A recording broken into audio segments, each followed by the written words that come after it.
قرآن پاک کی تلاوت میں وقت گزار لو، یہ نیکی کا کام ہے، نیکی کا کلام ہے۔ اپنی زبان سے اللہ کے کلام کی تلاوت کر لو،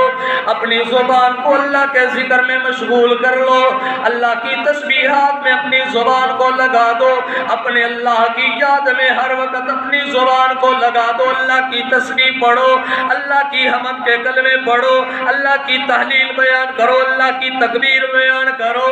جب یہ آپ پڑھیں گے اللہ اکبر، سبحان اللہ، الحمدللہ، اللہ اکبر کبیرا والحمد للہ کثیرا وسبحان اللہ بکرۃ واصیلا۔ میرے بھائی ان الفاظ کے ساتھ یا لا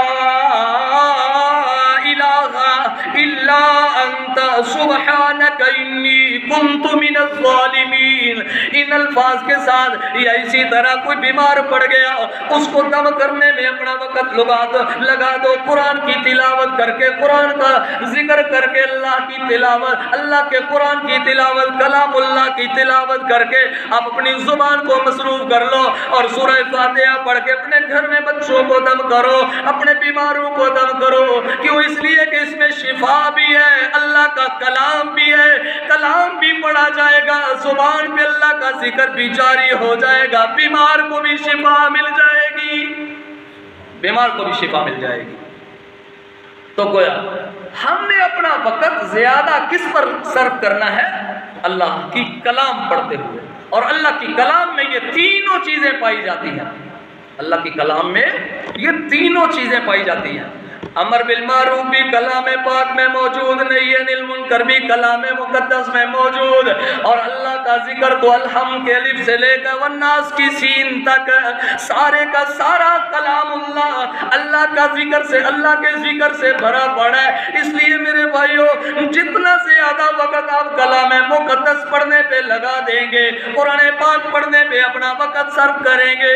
زیادہ سے زیادہ اللہ کی کلام کی تلاوت میں اپنا وقت لگائیں گے، یاد رکھنا آپ امر بالمعروف بھی کر رہے ہو، نہی عن المنکر کا بھی تذکرہ ہو رہا ہے، اور ذکر اللہ بھی ہو رہا ہے، کس سے؟ الحمدللہ رب العالمین، الف لام میم، ذالک الکتاب لا ریب فیہ ھدی للمتقین، سیقول السفہاء من الناس ما ولاھم عن قبلتہم التی كانوا علیہا تلک الرسل فضلنا بعضهم علی بعض منهم من کلم اللہ ورفع بعضهم درجات لن تنالوا البر حتى تنفقوا مما تحبون، اللہ اکبر۔ پھر فرمایا والمحصنات من النساء الا ما ملكت، پھر فرمایا لا يحب اللہ الجہر بالسوء، پھر فرمایا سبحان الذی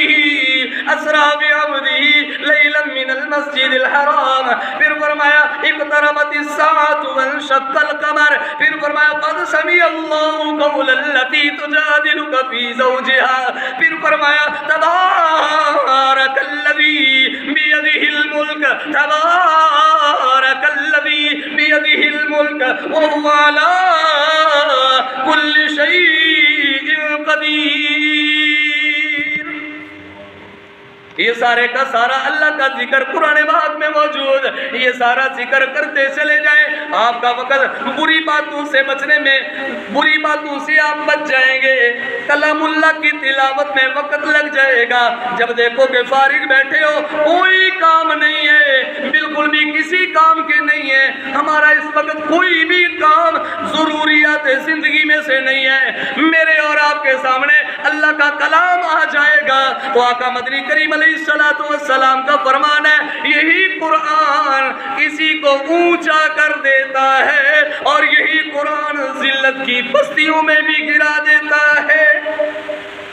وجہ جو کلام اللہ سے جڑ گیا،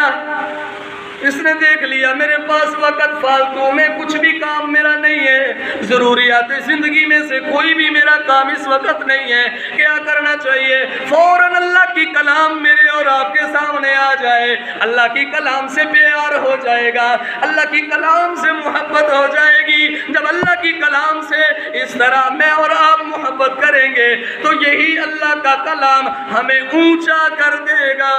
اور اگر اس کلام سے منہ پھیر لیا تو یہی کلام ہمیں ذلت کی پستیوں میں گرا دے گا۔